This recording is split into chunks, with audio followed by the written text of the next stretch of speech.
புருஷோத்தம க்ஷேத்திர மகாத்மியம் 11ஆம் அத்தியாயம்.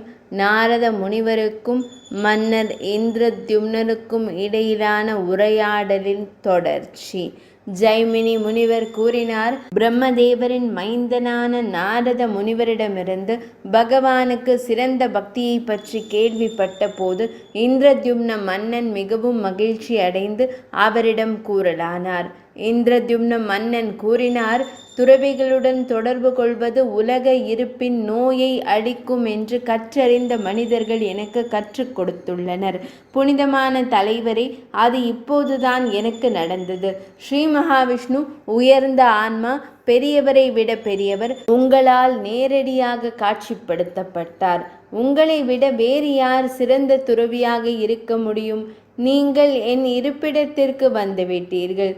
புனிதமான தலைவரே, உங்கள் இருப்பால் என் அறியாமை இருள் நீங்கிவிட்டது. ஆகையால் என் மனம் என்னை நீல மாதவனை வணங்க தூண்டுகிறது. எல்லா உலகங்களிலும் சுற்றி திரிந்து பிரபஞ்சம் முழுவதையும் நீங்கள் அறிவீர்கள். எனவே தேரில் ஏறி புருஷோத்தம என்ற புனித தலத்திற்கு அற்புதமான அலங்காரமான நீல மாதவனை தரிசிப்போம். அங்கு பல தீர்த்தங்கள் இருப்பதாக பலர் என்னிடம் தெரிவித்துள்ளனர். உங்கள் வார்த்தைகளிலிருந்து நான் அவற்றை நேரடியாக அறிந்தால் அவை எனக்கு பலனளிக்கும். நாரத முனிவர் கூறினார், சரி, அந்த புனித தலத்திலும் இருக்கும் தீர்த்தங்களையும் நான் தங்களுக்கு காட்டுகிறேன். நான் சக்தி சம்புஷை சுட்டிக்காட்டி புனித தலத்தின் மகத்துவத்தை பற்றி தங்களுக்கு கூறுகிறேன். பக்தனுக்கு தன்னையே அளிக்கும் தேவர்களின் இறைவனை நீங்கள் நேரடியாக காண்பீர்கள். அவர் உங்களை ஆசீர்வதிப்பதற்காக 4 மடங்கு வடிவத்தில் இருப்பதால் நீங்கள் அவரை விரைவாக காண்பீர்கள். அவரை தரிசிப்பதன் மூலம் ஒரு மனிதன் பக்திக்கு தகுதியான பாத்திரமாக மாறுகிறான். இவ்வாறு தங்கள் உரையாடலை முடித்த பிறகு இருவரும் மகிழ்ச்சி அடைந்து தங்கள் அன்றாட கடமைகளை செய்தனர். புறப்படுவதற்கு சாதகமான ஒரு நல்ல நேரமாக சந்திர மாதமான ஜேஷ்டையில் பிரகாசமான பாதியில் 5வது நாளை, அதாவது பஞ்சமி திதியை அவர்கள் நிர்ணயித்தனர். அது புதன்கிழமை. இரவில் அரசரும் நாரதரும் ஒரே இடத்தில் உறக்கம் கொண்டனர். பின்னர் பொழுது தெளிவாக தெரிந்ததும் சிறந்த மன்னரான இந்திரத்யும்ன அரசர் முழு அரசாட்சியும் உறவினர்கள் மற்றும் படைகள் மற்றும் அவர்களின் சொத்துக்களுடன் நீலமலைக்கு புறப்பட வேண்டும் என்று பின்வரும் அறிவிப்பை செய்தார். நாம் அனைவரும் நம் வாழ்நாள் முழுவதும் அங்கேயே தங்குவோம் என்று முடிவு செய்யப்பட்டுள்ளது. இங்கு அவருக்கு ஒதுக்கப்பட்ட வாழ்வாதாரத்திற்கான அதே வேலையை அனைவரும் தொடருவோம். அரசர்கள் தங்கள் பெண்கள், அமைச்சர்கள் மற்றும் பரிவாரங்களுடன் தேர்கள், யானைகள், குதிரைகள், காலாட்படை வீரர்கள் மற்றும் கருவூலத்துடன் செல்லட்டும். அவர்கள் முழுமையாக ஆயுதம் ஏந்தி தயாராக இருக்கட்டும். பிராமணர்கள் தங்கள் யாக நெருப்புடன் அங்கு செல்லட்டும். வணிகர்களும் அவரை சேர்ந்தவரும் தங்கள் பாத்திரங்கள், பொருட்கள் மற்றும் வணிகப் பொருட்களை எடுத்து செல்லட்டும். பின்வருபவை தொடரும். அரசியல் மற்றும் அரசியல் கலையில் நிபுணர்கள், அரச நெடுஞ்சாலைகளை பராமரிப்பதில் நிபுணர்கள், ஜோதிடர்கள், வானியலாளர்கள், நடனங்களில் நிபுணர்கள், நிர்வாக பணி மற்றும் அரசியல் ஆகியவற்றில் நன்கு அறிந்தவர்கள், நடனம், பாடல் மற்றும் 4 வகையான இசை கருவிகளில் நிபுணர்கள், யானைகள், குதிரைகள் மற்றும் மனிதர்களுக்கு சிகிச்சை அளிப்பதற்கான சிறந்த மருத்துவ அறிவியலில் மிகவும் புத்திசாலிகள், 18 வித்யைகள் மற்றும் துணை பாடங்களில் நடைமுறை அனுபவம் உள்ளவர்கள், மந்திரம் மற்றும் அதனுடன் தொடர்புடைய கலைகளில் சிறந்து விளங்குபவர்கள், நெடுஞ்சாலை கொள்ளையர்கள், சாகச திருடர்கள், பாதிக்கப்பட்டவர் நின்று பார்த்து கொண்டிருக்கும் போது கூட பொருட்களை தகர்ப்பவர்கள், விசித்திரமான மற்றும் அற்புதமான கதைகளை கூறி தங்களை பராமரித்து கொள்பவர்கள், சிறப்பாக இணக்கமாக பேசுபவர்கள், புனித நூல்கள் மற்றும் தங்களை பராமரித்து கொள்பவர்கள், வலியிலிருந்து நிவாரணம் வழங்குபவர்கள், சூதாட்டக்காரர்கள், வேசிகள், காமவெறி பிடித்தவர்கள், பண்ணையார்கள், பசுக்கள், செம்மறியாடுகள், ஒட்டகங்கள் மற்றும் கோவேறு கழுதைகளை இனப்பெருக்கம் செய்பவர்கள், பறவைகளை வளர்ப்பவர்கள், கோழிகள், குரங்குகள், புலிகள் மற்றும் சிறுத்தைகளை வைத்திருப்பவர்கள், பாம்பு மந்திரவாதிகள், மாடு மேய்ப்பவர்கள், வேட்டைக்காரர்கள், பல்வேறு பழங்குடியினரை சேர்ந்த காட்டு மிராண்டிகள் மற்றும் எனது கட்டளைகளுக்கு கீழ்ப்படியும் மாலவ தேசத்தில் பிறந்த அனைவரும், அவர்கள் அனைவரும் தங்கள் சொத்துக்களுடன் நீலமலையில் உள்ள தங்கள் இருப்பிடத்திற்கு செல்லட்டும். அவர்கள் தங்கள் சொந்த வீடுகளை கட்ட தயாராக இருக்கட்டும். பயண நேரத்திற்காக பொறுமையின்றி காத்திருந்த மன்னர் இவ்வாறு கட்டளையிட்டார். அதன் பிறகு அவர் நாரத முனிவருடன் இணைந்து ஜோதிடரிடம் இந்த வார்த்தைகளை கூறினார். ஜோதிடரே, தாங்கள் ஏற்கனவே நல்ல நேரத்தை நிர்ணயித்து விட்டீர்கள். பூசாரியின் கருத்தில் தற்போது என்ன தேவைப்படுகிறதோ அந்த நல்ல பொருட்களை உடனடியாக கொண்டு வாருங்கள். சிறந்த பிராமணர்களே, அவர் கட்டளையின்படி ஜோதிடர் பூசாரியின் உதவியுடன் தேவையான அனைத்து மங்களகரமான பொருட்களையும் கொண்டு வந்தார். இதற்கிடையில் அந்த துறவி மன்னர் தனது தெய்வீக சிம்மாசனத்தில் அமர்ந்தார். ஆரம்பத்தில், அதாவது தொடக்கத்தில், பாதுகாப்பான பயணத்திற்காக பிராமணர்களால் புனிதமான சுத்தம் செய்யும் சடங்கு நடத்தப்பட்டது. ஸ்ரீ சூக்தம், வக்னி சூக்தம், வருண சூக்தம், பவமான்ய சூக்தம் மற்றும் அப்தி சூக்தம் போன்ற பல்வேறு சூக்தங்களை மீண்டும் மீண்டும் தனித்தனியாகவே சுத்தம் செய்யும் பணிகள் செய்யப்பட்டன. அவை அனைத்தும் அதிகரித்த மங்களத்திற்கு பங்களிக்கின்றன. வெவ்வேறு தீர்த்தங்களில் நீர் பயன்படுத்தப்பட்டது. மருத்துவ மூலிகைகள் மற்றும் அனைத்து வகையான இனிமையான வாசனைகளும் தனித்தனியாக பயன்படுத்தப்பட்டன. சுத்தம் செய்யும் பணிகள் நிறைவடைந்த பின் தண்ணீர் ஒரு பட்டு துணியால் துடைக்கப்பட்டது. அவரது புத்திசாலித்தனமான உடலுடன் அரசர் புகையற்ற நெருப்பை போல பிரகாசித்தார். அரசர் ஒரு வெள்ளை துணியை அணிந்திருந்தார். அவர் ஆச்சமன சடங்கை செய்தார். பின்னர் அவர் தர்பை புல்லின் பவித்திரத்தை அணிந்தார். அவர் கட்டளைகளின்படி நந்தி முகர்கள் என்று அழைக்கப்படும் மானேக்களின் குழுக்களை வணங்கினார். ஜெய மற்றும் ராஷ்டிரபிரத் துதிகளை மீண்டும் மீண்டும் கூறி ஹோமங்களை செய்தார். பின்னர் கன ஹோமங்கள் கவனமாக செய்யப்பட்டன. சங்கங்கள் ஊதப்பட்டன. இனிமையான வாசனை திரவியங்கள் எங்கும் பரவின. புகையில்லாமல் வெள்ளை நிறத்தில் தோன்றிய புனித நெருப்பை அவர் சுற்றி வந்தார். நெருப்பின் சுடர் வலது பக்கம் சுருண்டது. இதன் மூலம் அரசருக்கு நேரடி வெற்றியை அளிப்பதாக தோன்றியது. கிரகங்களின் தீய செல்வாக்கை அளித்து நல்வாழ்வை அதிகரிக்க 9 கிரகங்களுக்கு யாகத்தின் முடிவில் அரசருக்கு கிரக கும்பம், கிரகங்களுக்கு அர்ப்பணிக்கப்பட்ட நீர் பானை வழங்கப்பட்டது. ஜோதிட நூல்களில் குறிப்பிடப்பட்டுள்ள மந்திரங்கள் ஜோதிடரால் வலியுறுத்தப்பட்ட முறையில் மீண்டும் மீண்டும் கூறப்பட்டன. அதன் பிறகு மங்களகரமான அலங்காரம் மற்றும் அலங்கார சடங்கு தொடங்கியது. பட்டு துணிகள் அவரது உடலை ஒரு கவசம் போல மூடியிருந்தன. வெள்ளை தலைப்பாகை இரத்தினத்தால் அமைக்கப்பட்ட கிரீடத்துடன் அழகாகவும் பளபளப்பாகவும் இருந்தது. காதுகள் வளைய வடிவ காது அலங்காரங்கள் அவதஞ்சஸ் என்றழைக்கப்படும் மற்றும் இரத்தினத்தால் அமைக்கப்பட்ட குண்டலங்கள், பல்வேறு வகையான காது மோதிரங்கள் மற்றும் ஆபரணங்கள் ஆகியவற்றால் அலங்கரிக்கப்பட்டிருந்தன. சிறந்த மன்னர் மிகவும் மதிப்புமிக்க கழுத்து ஆபரணத்தையும் மைய இரத்தினத்தால் அலங்கரிக்கப்பட்ட ஹாரத்தையும் அணிந்திருந்தார். பின்னர் அவர் தோள்பட்டை, கை மோதிரங்கள் மற்றும் அழகிய ஆபரணங்களை அணிந்திருந்தார். அவர் தனது இடுப்பில் 3 நல்ல தங்க கம்பிகளை ஒரே இடுப்பில் முத்து மடிப்புகளை தொட்டு அணிந்திருந்தார். பின்னர் அவர் பல்வேறு வகையான விலை உயர்ந்த கற்களால் அமைக்கப்பட்ட ஒரு சிறந்த கச்சையை அணிந்திருந்தார். மேலும் முத்துக்களின் கொத்துக்கள் மற்றும் தங்க நிற மணிகளுடன் அவர் தனது கால்களை சுற்றி மிகவும் மதிப்புமிக்க கணுக்கால்களை கட்டினார். அவருக்கு முன்னால் வைத்திருந்த கண்ணாடியில் அவர் தனது பிரதிபலிப்பை ஒரு கிணற்றாக உடை அணிந்து அலங்கரிக்கப்பட்ட ஒன்றாக கண்டார். மது, கைடபர் ஆகியோரை கொன்றவரான ஸ்ரீதரரை மங்களகரமான இடமாகவும் மகிமையான மகிழ்ச்சிக்கு காரணமானவராகவும் அவர் நினைவு கூர்ந்தார். அவரை நினைவு கூர்ந்தால் ஏராளமான பாவங்கள் அழிந்துவிடும். மங்களகரமான அலங்காரங்களுக்காக அவர் ஒரு தங்க பீடத்தில் கிழக்கு நோக்கி அமர்ந்தார். ஆரம்பத்தில் அரசர் தனது சொந்த பூசாரியால் மந்திரங்களால் பிரதிஷ்டை செய்யப்பட்ட பிறகு பிரகாசமான வண்ணங்கள் மற்றும் இனிமையான நறுமணம் கொண்ட பருவகால மலர்களால் ஆன மாலையை அணிந்திருந்தார்.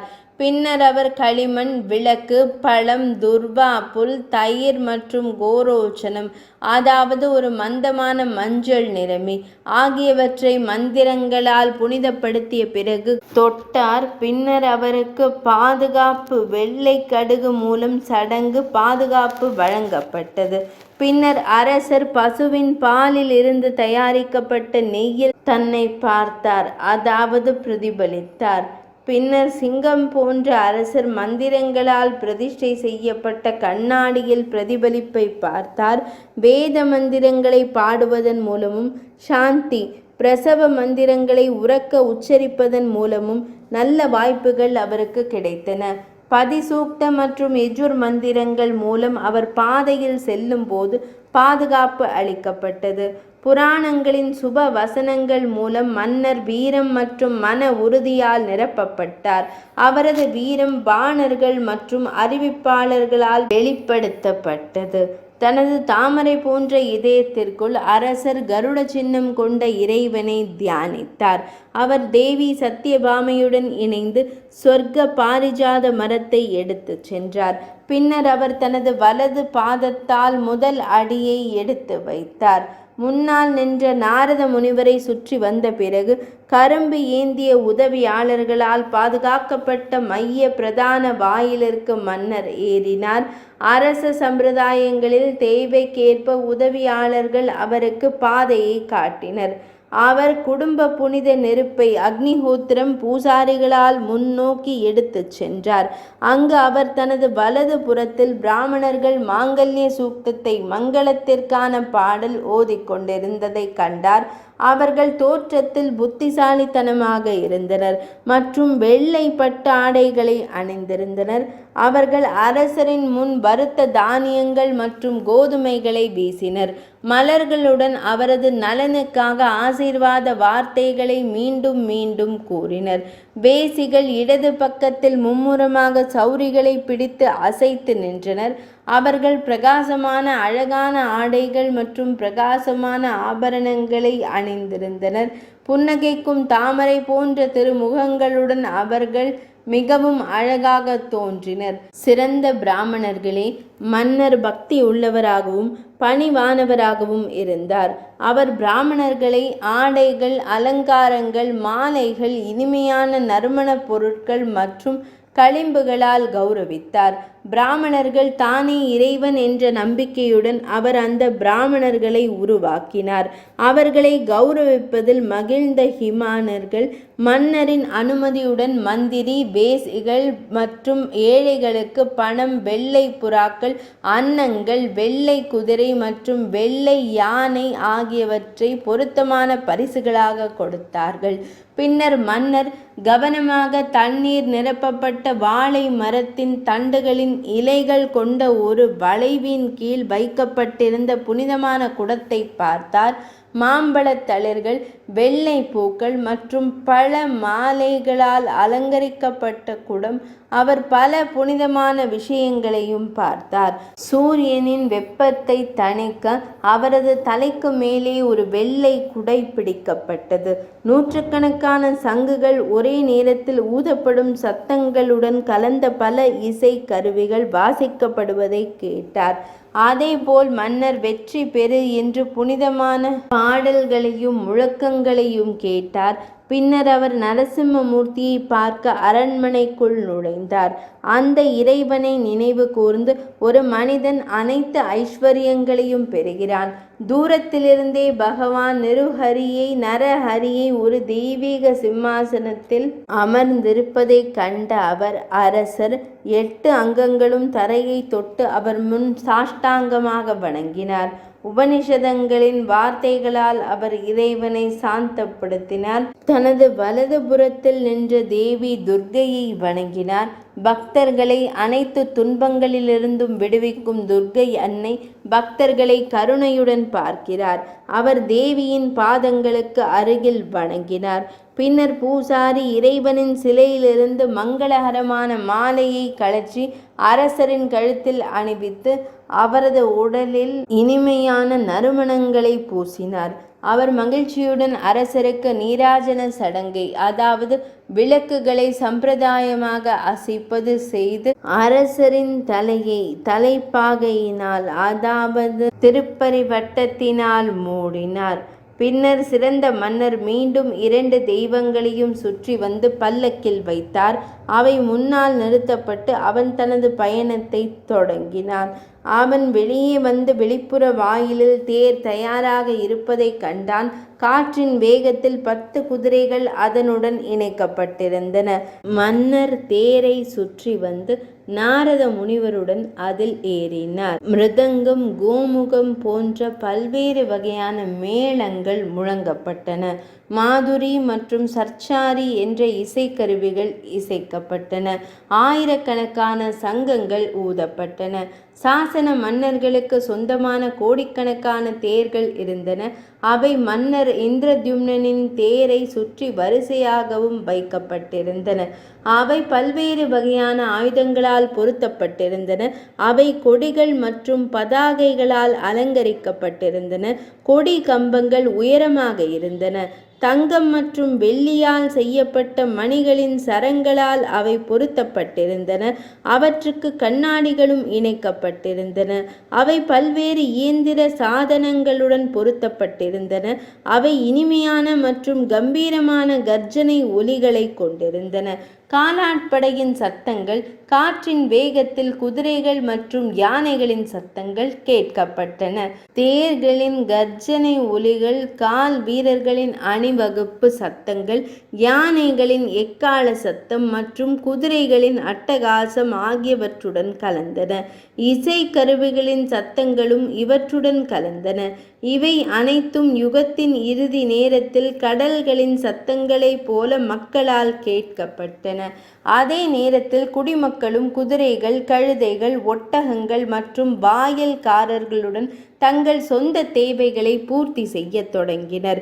முழு தேசமும் புறப்பட்ட போது ஏற்பட்ட அந்த கொந்தளிப்பான குழப்பத்தில் ஊஞ்சல்கள், பல்லக்குகள், குதிரைகள் போன்றவை வரிசையாகவும் முன்னேறி செல்வது காணப்பட்டன.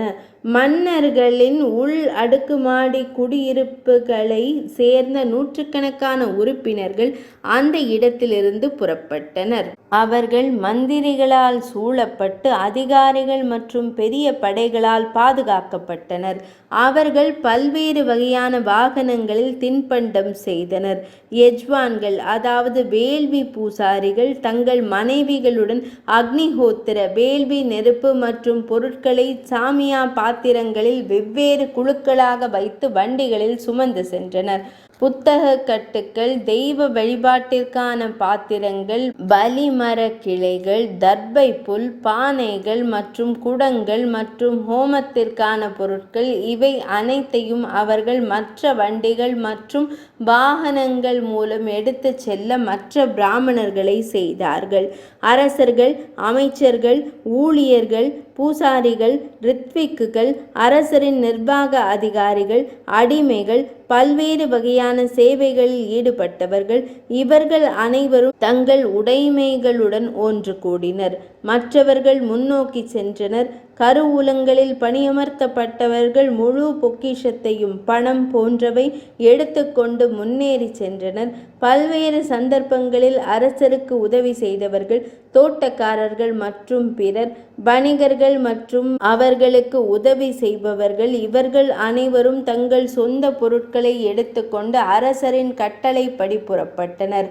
சிறந்த கைவினைஞர்கள் மற்றும் கைவினைஞர்களுக்கு உதவி புரிபவர்கள் தங்கள் பொருட்களுடன் மக்களுடன் நகரங்கள், குக்கிராமங்கள் மற்றும் கிராமப்புறங்களில் வசிப்பவர்களுடன் சேர்ந்து தொடங்கினர். அவர்கள் தங்கள் தொழில்கள் அல்லது வர்த்தகங்களை நடைமுறைப்படுத்துவதற்கு தேவையான அனைத்து கருவிகளையும் வைத்திருந்தனர். இந்திரத்யும்ன மன்னரின் பயணத்தின் போது பேரிகள், பதாகங்கள் மற்றும் மிருதங்கங்கள் முழங்கிய பேரிகைகளின் சத்தங்களை கேட்டதும் அது அனைத்து முக்கிய புள்ளிகளிலும் பரவியிருந்தது. கிராமப்புற, புறநகர் பகுதிகளில் தங்கியிருந்த அனைத்து மக்களும் உற்சாகமடைந்தனர். அவர்கள் கீழ்ப்படிந்தனர். மன்னரின் கட்டளைப்படி நீலமலையை நோக்கி புறப்பட்டார்கள். அனைவரும் அவருக்கு மிகவும் பொருத்தமான நேரடி பாதையில் சென்றனர். மன்னரின் கட்டளைப்படி அவசரம் காரணமாக அவர்கள் பிரதான நெடுஞ்சாலையை தேடவில்லை. நீலமலைக்கு செல்லும் கடினமான பாதையில் அவர்கள் சென்றனர். முழு நகரவாசிகளாலும் 4 படை பிரிவுகளாலும் சூழப்பட்ட புகழ்பெற்ற மன்னர் இந்திரத்யும்னன் மன்னர்களின் வரிசையில் முன்னேறி செல்லும் தேர்களின் தொடரின் மையத்தில் இருந்த தனது தேரில் பிரகாசித்தார். துறவி மன்னர் சக்கரனை போன்ற சாதனங்களை கொண்டிருந்தார். நகர பெண்களின் சுப செயல்கள், அவர்களின் வரவேற்பு பாடல்கள் மற்றும் நல்வாழ்த்துக்கள் மற்றும் பூக்கள் மற்றும் வறுத்த தானியங்களை பொழிவது, இவை அனைத்தும் சுப சடங்கின் மகத்துவத்தை அதிகரிக்கும். காற்றின் வேகத்தில் குதிரைகள் பூட்டப்பட்ட தேரில் 4 கோணங்களில் சமன் செய்யப்பட்ட தரையின் மேற்பரப்பில் தூசி இல்லாத பாதையில் சாதகமான காற்றால் எழுப்பப்பட்ட மேகங்களின் நிழலில் மிகவும் குளிராக இருந்த அவர் மகிழ்ச்சியுடன் முன்னேறினார். பல்வேறு நிலங்கள் வழியாக பயணித்தவர்களும் காடுகளின் உள்ளும் புறமும் நன்கு அறிந்தவர்களும் அரசருக்கு வழியை காட்டினர். பாதையின் இருபுறமும் உள்ள நிலங்களையும் பிரதேசங்களையும் வன பகுதிகளையும் அவர் தொடர்ந்து கவனித்தார். அவர் மகிழ்ச்சி அடைந்தார். அவரின் மகிழ்ச்சி அவரது விழிகளில் தெளிவாக தெரிந்தது. உத்கல தேசத்தின் எல்லையை குறிக்கும் கார்சிகா துர்கா தேவி சன்னதியை அடைந்து அவர்கள் வழியில் சென்று கொண்டிருந்தார். தெய்வம் மண்டை ஓடுகளால் அலங்கரிக்கப்பட்டிருந்தது. நாரத முனிவரின் கட்டளைப்படி மன்னர் தேரிலிருந்து இறங்கினார். மிகுந்த பணிவுடன் 8 கால்களும் தரையை தொட்டு அவளை வணங்கினார். மனதில் மிகுந்த மகிழ்ச்சியுடன் அவளை புகழ்ந்தார். இந்திரத்யும்ன மன்னர் கூறினார், அனைத்து துன்பங்களையும் நீக்குபவரே, உங்களுக்கு வணக்கம். பிரம்மதேவர், விஷ்ணுமூர்த்தி, சிவபெருமான் மற்றும் பிறரால் நீங்கள் புகழ்ச்சிகள் மூலம் மகிமைப்படுத்தப்படுகிறீர்கள். எல்லா உலகங்களுக்கும் காரணம் தாங்கள்தான். ஆதி தெய்வமே, உயர்ந்த தெய்வமே, மகிழ்ச்சி அடைவீராக. ஈசனாரே, நீங்கள் இல்லாமல் இந்த பிரபஞ்சம் ஒரு கணம் கூட எந்த சக்தியும் அல்லது நிலைத்திருக்க கொண்டிருக்க முடியாது. நித்திய தெய்வமே, உங்கள் பாதங்களை சாந்தப்படுத்துவதன் விளைவாகவே மரண உலகில் உள்ள அனைத்து செயல்களும் அனைத்து மங்களங்களும் நிறைவேறுகின்றன. வேறு விதமாக அல்ல. உயர்ந்த தெய்வமே, தாங்கள் நகரும் மற்றும் அசையாத உயிரினங்களின் இறைவனான ஸ்ரீ மகாவிஷ்ணுவின் சக்தி. இந்த சக்தியின் மூலம்தான் இறைவன் பிரபஞ்சத்தை படைத்து பாதுகாத்து அளிக்கிறார். தெய்வமே, அசையாத மற்றும் அசையும் உயிரினங்களின் தந்தையான நீலமலையில் வசிக்கும் இறைவனை என் கண்களால் நான் காணும்படி என்னை ஆசீர்வதியுங்கள். ஜைமினி முனிவர் கூறினார். நாரத முனிவரின் அறிவுரைப்படி அரசர் தேவியை துதித்த பிறகு மன்னர் உதய மலையில் சூரியன் ஏறுவது போல விரைவாக தேரில் ஏறினார். பின்னர் அவர் விரைவாக தொடங்கினார். பின்னர் அவரது வாகனங்கள், குதிரைகள் சோர்வடைந்த போது அரசர் சித்ரோத்பாலா நவீன மகாநதி என்ற பெரிய நதிக்கரையில் படையை நிறுத்தினார். கனிமங்கள் நிறைந்த குகைகள் காரணமாக இது ஒரு பிரபலமான பகுதி. அங்கு காடு அடர்த்தியாக இல்லை. பிற்பகலில் தேவையான சடங்குகளை செய்யும் நோக்கத்துடன் அரசர் தனது பூசாரியுடன் நீராடும் படித்துறையில் நுழைந்தார். அது முழுமையாக தேடப்பட்டு விஷமுட்கள் இல்லாதது கண்டறியப்பட்டது. குடிமக்களின் இறைவன் நீராடிவிட்டு தேவர்கள் மற்றும் பித்ருக்களுக்கான தர்ப்பண சடங்குகளை செய்து ஸ்ரீ மகாவிஷ்ணுவை முறையாக வழிபட்டார். அதன் பிறகு அரசர் மற்றும் உள்ள அமைச்சர்கள் மற்றும் பிற அதிகாரிகளுக்கு இருக்கைகள், ஓய்வு இடங்கள் போன்றவற்றை வழங்கி கௌரவித்தார். பின்னர் மகிமை மிக்க மன்னர் நாரத முனிவருடன் உள் அறைக்குள் நுழைந்து அமிர்தம் போல சுவையாகவும் ரசமாகவும் இருக்கும் தனது உணவை மகிழ்ச்சியுடன் உட்கொண்டார். சூரியன் மறைந்ததும் மன்னர் தனது மாலை சடங்குகளை விரைவாக முடித்தார். சந்திரன் உதயமானதும் மன்னர் தனது குடிமக்கள் மற்றும் அரசர்களின் கூட்டத்தின் நடுவில் அமர்ந்தார். அந்த சபையில் அரசர் ஒரு பேரரசரின் அனைத்து குணாதிசயங்களுடனும் இலையுதிர் கால சந்திரனைப் போலவும் ஒளியின் நடுவில் இருக்கும் முழு சக்கரத்தைப் போலவும் பிரகாசித்தார். கவிஞர்கள் அவரது புகழை அமிர்தம் போல தூய்மையானதாக விவரிக்கும் வசனங்களை ஓதினர். இனிமையான மற்றும் சிறந்த குரல் கொண்ட இசைக்கலைஞர்கள் நன்கு இயற்றப்பட்ட புகழ் பாடல்களை பாடினர். அதன் பிறகு அவர்களின் அழகு, இளமை மற்றும் அழகான வசீகரம் குறித்து பெருமைப்பட வேசிகள் அவர்களுக்கு முன்னால் சரியான இசை நேரம், முக்கிய குறிப்பு மற்றும் உடலின் சரியான சைகைகள் மற்றும் அசைவுகளை பராமரிக்கும் வகையில் நடனமாடினர்.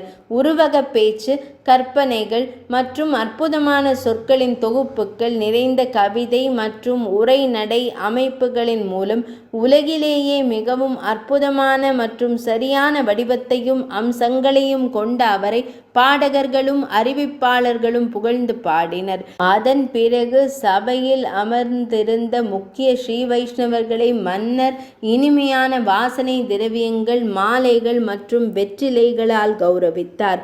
அவை நன்கு அங்கீகரிக்கப்பட்ட மற்றும் அற்புதமான தோற்றமுடையவை. மன்னரின் கட்டளைப்படி பல குடும்ப மன்னர்கள் தங்கள் இருக்கைகளை வசதியாக ஆக்கிரமித்தனர். மன்னர் இந்திரத்யும்னன் அவர்களில் நூற்றுக்கணக்கானவர்களுக்கு மன்னர்கள் தகுதியான பொருட்களை கொடுத்து கௌரவித்தார். பின்னர் அனைத்து பாவங்களையும் அளிக்கும் இறைவனின் கதையை கேட்க மன்னர் இறைவனுக்கு மிகவும் பிடித்தவரும் முனிவர்களில் மிகச் சிறந்தவருமான நாரத மாமுனிவர் தனக்கு தகுதியான சிம்மாசனத்தில் வசதியாக அமர்ந்திருந்தார். இந்திரத்யும்ன மன்னர் கூறினார், புனிதமான தலைவரே, வேதங்கள் மற்றும் வேதாங்கங்களின் வாசஸ்தலமே, இறைவனின் அன்பிற்குரியவரே, ஞான தரிசனம் கொண்ட ஸ்ரீ மகாவிஷ்ணுவின் வாழ்க்கை கதையை தாங்கள் மட்டுமே அறிவீர்கள். முனிவரே, நீங்கள் என் மீது கருணையும் அக்கறையும் கொண்டவராக இருந்தால் என் இதயம் சேற்றால், அதாவது பாவங்கள் மற்றும் அறியாமை மிகவும் அழுக்காகிவிட்டதால் ஸ்ரீஹரியின் கதையின் அமிர்தத்தால் அதனை சுத்தம் செய்யுங்கள். முனிவருக்கும் அரசருக்கும் இடையிலான உரையாடல் இப்படிப்பட்ட உரையாடல்களுடன் கலந்தபோது உத்கல தேசத்தின் பகவானின் ஊழியரான வாயிற்காப்பாளர் உள்ளே நுழைந்து அரசரிடம் கூறினார், தலைவரே, உத்கலத்தின் அரசரே நுழைவாயிலுக்கு அருகில் நிற்கிறார். அவருடன் அவரது தலைவர், அமைச்சர்கள், அதிகாரிகள் போன்றவர்கள் உள்ளனர். அவர் கரங்களில் பரிசுகளுடன் காத்திருக்கிறார். மேலும் உங்கள் உயர்ந்தவரின் தாமரை போன்ற பாதங்களை காண விரும்புகிறார். வாயிற்காப்பாளர் இவ்வாறு மன்னருக்கு தெரிவித்த போது அவர் கலக்கமடைந்தார். துறவி மன்னர் மிகவும் கலக்கமடைந்தார். பிராமணர்களே, அவர் ஸ்ரீ புருஷோத்தமரின் புனித தலத்தை பற்றி கேள்விப்பட்டு வந்தார். அந்த புனித தலமானது அவரது நாட்டிற்கு ஒரு அலங்காரமாக இருந்ததால் அவர் என்ன சொல்ல வேண்டும் என்பதை கேட்க ஆவலாக இருந்தார். எனவே மன்னர் வாயிற்காப்பாளரிடம் கூறினார், ஒத்திர தேசத்தின் மகிமையான மன்னரை தாமதமின்றி உள்ளே கொண்டு வாருங்கள். உண்மையில் நீலமலையில் ஸ்ரீ மகாவிஷ்ணுவை சாந்தப்படுத்தியதன் மூலம் அவர் அனைத்து அசுத்தங்களிலிருந்தும், அதாவது பாவங்களிலிருந்தும் விடுபட்டுள்ளார். அவரை கண்டதன் மூலம் நாம் அனைவரும் நம் பாவங்களை அழித்து விடுவோம். அவரது வார்த்தைகளை கேட்டதும் வாயில் காப்பாளர் உடனடியாக உத்கல தேசத்தின் மன்னரை இந்திரத்யும்ன மன்னரின் சபைக்குள் அழைத்து சென்றார். உடனடியாக ஒத்திர மன்னர் ஸ்ரீ மகாவிஷ்ணுவின் சீடர்களான தனது அமைச்சர்களுடன் உள்ளே நுழைந்தார். அவர் இந்திரத்யும்ன மன்னரின் மரியாதைக்குரிய 2 பாதங்களை மிகுந்த மரியாதையுடன் வணங்கினார். அரசர் இந்திரத்யும்னன் அவரை தூக்கி அந்த ஸ்ரீ வைஷ்ணவனை தனது சொந்த இருக்கையில் அமர்த்தி கௌரவித்தார். பின்னர் அவர் பணிவுடன் இந்த வார்த்தைகளை கூறலானார். அரசரே, ஒத்திராவின் பிரபுவே, நீங்கள் எல்லா வகையிலும் மகிழ்ச்சியாகவும் நலமாகவும் இருக்கிறீர்களா? நீலமலையின் உச்சியில் வசிக்கும் இறைவன் வெற்றி பெறுவார் என்றும் உங்கள் தூய புத்தி இறைவனின் தாமரை போன்ற பாதங்களில் நிலைத்திருக்கும் என்றும் நான் நம்புகிறேன். நீங்கள் அனைத்து உயிரினங்களிடமும் சமமான எண்ணம் கொண்டவர். உங்கள் மனம் ஸ்ரீஹரிக்கு அர்ப்பணிக்கப்பட்டுள்ளது என்று நான் நம்புகிறேன். அவரது வார்த்தைகளை கேட்டதும் உத்திராவின் அதிபதி மிகவும் மகிழ்ச்சியடைந்து ஆச்சரியப்பட்டார். பயபக்தியுடன் கைகளை இணைத்து பணிவு நிறைந்த இந்த வார்த்தைகளை கூறினார். தலைவரே, உங்கள் ஆசீர்வாதங்களால் நான் எல்லா வகையிலும் மகிழ்ச்சி அடைகிறேன். சூரியன் பிரகாசிக்கும் போது இருள் எவ்வாறு வெல்லும்? உங்கள் இயற்கையான நல்ல குணங்களின் தொடர்பால் மற்ற அனைத்து மன்னர்களும் உங்களால் வெல்லப்பட்டுள்ளனர். இந்திரனுடன் அமராவதியைப் போல பூமி உங்களை அதன் இறைவனாக கொண்டு ஆசீர்வதிக்கப்படுகிறது. நீர் பூமியை ஆளும் போது தர்மம், அறம் எப்போதும் 4 கால்களை கொண்டது. சொற்கள் தடை செய்யப்பட்ட செயலை செய்தல் என்பது வேதங்களில் மட்டுமே கேட்க முடியும். அரசரே, தம்மில் நிலைத்திருக்கும் பல்வேறு குணாதிசயங்கள் நிர்வாகத்தில் முழுமை, மற்ற மன்னர்களுக்கு மாதிரியாக செயல்படுகின்றன. தலைவரே, தமது சாம்ராஜ்யத்தின் இவ்வளவு கூட மற்றவர்களுக்கு அணுக முடியாதது.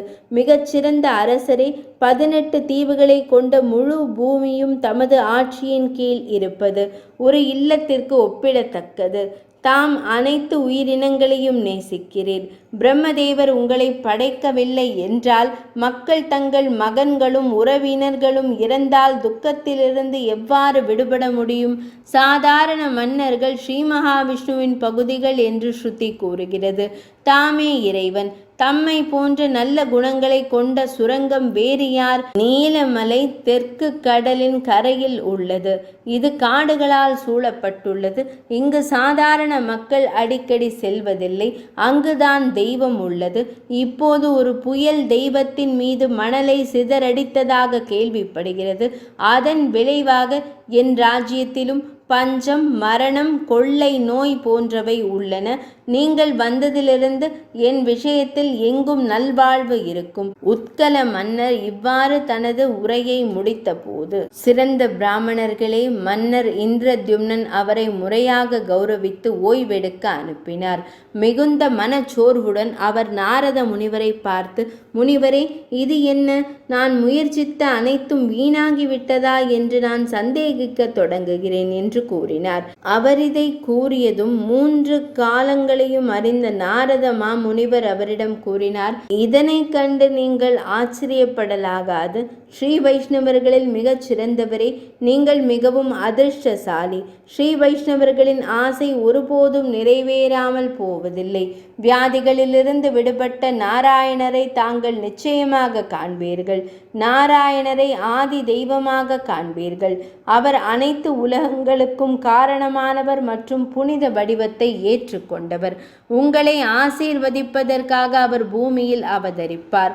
அசையும் மற்றும் அசையாத உயிரினங்களை கொண்ட முழு பிரபஞ்சமும் ஸ்ரீ மகாவிஷ்ணுவின் கட்டுப்பாட்டில் உள்ளது. அவர் யாருடைய கட்டுப்பாட்டிலும் இல்லை. அவர் உயர்ந்த ஆன்மா, நித்தியமானவர். பகவானை பக்தியால் மட்டுமே வெல்ல முடியும். அவர் தனது பக்தர்களிடம் பாசம் உள்ளவர். பிரம்மதேவரில் தொடங்கி ஒரு பூச்சியுடன் முடிவடையும் அனைத்தும் நன்கு பாதுகாக்கப்படுவது அவரது மாயை. அரசரே, பக்தியுள்ள மக்களை தவிர மற்றவர்களை அவர் எவ்வாறு சார்ந்திருக்க இயலும்? நல்லொழுக்கம், செல்வம், அன்பு மற்றும் முக்திக்கு மூல காரணம் ஸ்ரீ மகாவிஷ்ணு பக்தியே. அது மட்டுமே திரு. அவரை அறிந்திருக்க வேண்டும். அதை விடுத்து வேறு வழியில்லை. விஷ்ணு உண்மையில் ஒருவரே, ஆனால் அவர் தனது மாயையின் மூலம் பல வடிவங்களை எடுக்கிறார். அந்த பெரிய ஆன்மாவை தவிர வேறு எந்த மகிழ்ச்சிக்கும் ஆதாரம் இல்லை. சிவன், துர்க்கை போன்ற பிற தெய்வங்கள் உள்ளன. அவர்கள் பல்வேறு கர்மங்களில் ஈடுபட்டுள்ளனர். வழிபடும் போது அவர்கள் விரும்பியதை வழங்குகிறார்கள். அவர்களும் ஸ்ரீ மகாவிஷ்ணுவை சார்ந்துள்ளனர். அந்த இறைவன் உள்ளார்ந்த ஆன்மா. அவர் தேவர்களின் இதயங்களிலும் நிலை பெற்றுள்ளார். அவர் இயக்கும் அளவுக்கு மட்டுமே அவர்கள் நன்மைகளை வழங்குகிறார்கள். அரசரே, தாங்களும் ஒரு வைஷ்ணவர். தாமரையில் பிறந்த இறைவனின் 5வது தலைமுறையை சேர்ந்தவர். தாங்கள் 18 வித்யைகளுக்கு, அதாவது புராணங்களுக்கு எஜமானர். தாங்கள் நல்ல நடத்தையை கண்டிப்பாக கடைபிடிக்கிறீர்கள். பூமி உங்களால் நீதியால் பாதுகாக்கப்பட்டுள்ளது. நீங்கள் குறிப்பாக பிராமணர்களை வணங்குபவர். உங்கள் பௌதிக விழியால் ஸ்ரீ மகாவிஷ்ணுவை புனித தலத்தில் நிச்சயமாக காண்பீர்கள். இந்த விஷயத்தில் பிரம்மதேவரும் என்னை பணி அமர்த்தியுள்ளார். அரசரே, சிறந்த புனித தலத்தை அடைந்ததும் நான் தங்களுக்கு எல்லாவற்றையும் கூறுவேன். இப்போது இரவு 3வது யாமத்தை, அதாவது 3 மணி நேர காலம் அடைய போகிறது. குடும்ப மன்னர்களை இப்போது அவரவர் குடியிருப்புகளுக்கு திரும்பிச் செல்ல கட்டளையிடுங்கள். நாங்களும் உள் குடியிருப்பிற்கு சென்று நிம்மதியாக உறக்கம் கொள்ள வேண்டும். 11ஆம் அத்தியாயம் நிறைவடைந்தது.